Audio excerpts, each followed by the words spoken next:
ಏಮಸ್ ಕಿಚನ್‌ಗೆ ಸ್ವಾಗತ. ಇವತ್ತು ತುಂಬಾನೇ ಸುಲಭವಾಗಿ ಮಜ್ಜಿಗೆ ಸಾರನ್ನ ಹೇಗೆ ಮಾಡೋದು ಅಂತ ತೋರಿಸ್ಕೊಡ್ತಾ ಇದ್ದೀನಿ. 5 ನಿಮಿಷದಲ್ಲಿ ಮಾಡ್ಬೋದು. ಇಲ್ಲಿ ಮಜ್ಜಿಗೆಯನ್ನ ತಗೊಂಡಿದ್ದೀನಿ. ಬನ್ನಿ ಇವಾಗ ಅದು ಹೇಗೆ ಮಾಡೋದು ಅಂತ ನೋಡೋಣ. ನಾನಿಲ್ಲಿ ಫಸ್ಟ್ ಒಂದು ಪ್ಯಾನ್ ತಗೊಂಡಿದ್ದೀನಿ. ಅದಕ್ಕೆ ಸ್ವಲ್ಪ ಎಣ್ಣೆನ ಸೇರಿಸ್ಕೊತಾ ಇದ್ದೀನಿ. ಎಣ್ಣೆ ಕಾದ ನಂತರ ಸ್ವಲ್ಪ ಸಾಸಿವೆ ಸಿಡ್ದಾದ ನಂತರ 4 ಎಷ್ಟು ಬೆಳ್ಳುಳ್ಳಿನ ಜಜ್ಜಿ ಹಾಕೊಂಡಿದ್ದೀನಿ. ಒಂದು ಒಣಮೆಣಸಿನಕಾಯಿ, ಅರ್ಧ ಈರುಳ್ಳಿ ಮತ್ತು ಕರಿಬೇವಿನ ಸೊಪ್ಪು. ಈರುಳ್ಳಿ ಸ್ವಲ್ಪ ಸಾಫ್ಟ್ ಆಗಬೇಕು, ಅಲ್ಲಿವರೆಗೂ ಕೂಡ ಚೆನ್ನಾಗಿ ಫ್ರೈ ಮಾಡ್ಕೊಳ್ಳಿ. ಈರುಳ್ಳಿ ಸ್ವಲ್ಪ ಸಾಫ್ಟ್ ಆದ ನಂತರ ನಾನಿಲ್ಲಿ ಅರ್ಧ ಟೊಮೊಟೊ ಹಣ್ಣನ್ನ ಬಳಸ್ಕೊತಾ ಇದ್ದೀನಿ. ಸಣ್ಣದಾಗಿ ಕಟ್ ಮಾಡಿ ಹಾಕ್ಕೊಳ್ಳಿ. ಟೊಮೊಟೊ ಕೂಡ ಸಾಫ್ಟ್ ಆಗಬೇಕು. ಒಂದು 1/4 ಚಮಚದಷ್ಟು ಉಪ್ಪು ಮತ್ತು ಪಿಂಚ್ ಅಷ್ಟು ಅರಿಶಿನ ಅಷ್ಟೇ. ಇಷ್ಟು ಕೂಡ ಹಾಕ್ಕೊಂಡು ಚೆನ್ನಾಗಿ ಮಿಕ್ಸ್ ಮಾಡ್ಕೊಳ್ಳಿ. ಟೊಮೊಟೊ ಸಾಫ್ಟ್ ಆಗಬೇಕು. ಮೀಡಿಯಂ ಫ್ಲೇಮಲ್ಲೇ ಇಟ್ಕೊಂಡು ಫ್ರೈ ಮಾಡ್ಕೊಳ್ಳಿ. ಕೇವಲ 1 ನಿಮಿಷ ವಿಡಿಯೋ ಅಷ್ಟೇ. ಪೂರ್ತಿ ವಿಡಿಯೋ ನೋಡಿ ಸಪೋರ್ಟ್ ಮಾಡಿ.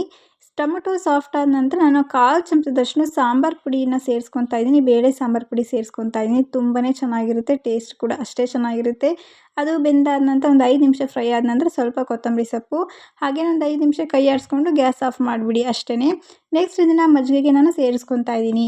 ಇಷ್ಟೇ, ಬೇರೆ ಇನ್ನೇನು ಹಾಕೋದು ಬೇಕಾಗಿಲ್ಲ. ತುಂಬ ಫಾಸ್ಟಾಗಿ ಮಾಡ್ಕೊಬೋದು, ಕ್ವಿಕ್ಕಾಗಿ ಮಾಡ್ಕೊಬೋದು. 5 ನಿಮಿಷ ಸಾಕು ಅಷ್ಟೇ ಇದನ್ನು ಮಾಡ್ಕೊಳ್ಳೋಕ್ಕೆ. ಟೇಸ್ಟು ಅಷ್ಟೇ ತುಂಬಾ ಚೆನ್ನಾಗಿರುತ್ತೆ. ಅನ್ನಕ್ಕಂತೂ ಮಧ್ಯಾಹ್ನದ ಟೈಮಲ್ಲಿ ತುಂಬಾ ಚೆನ್ನಾಗಿರುತ್ತೆ. ನೀವು ಕೂಡ ಖಂಡಿತ ಒಮ್ಮೆ ಟ್ರೈ ಮಾಡಿ ನೋಡಿ.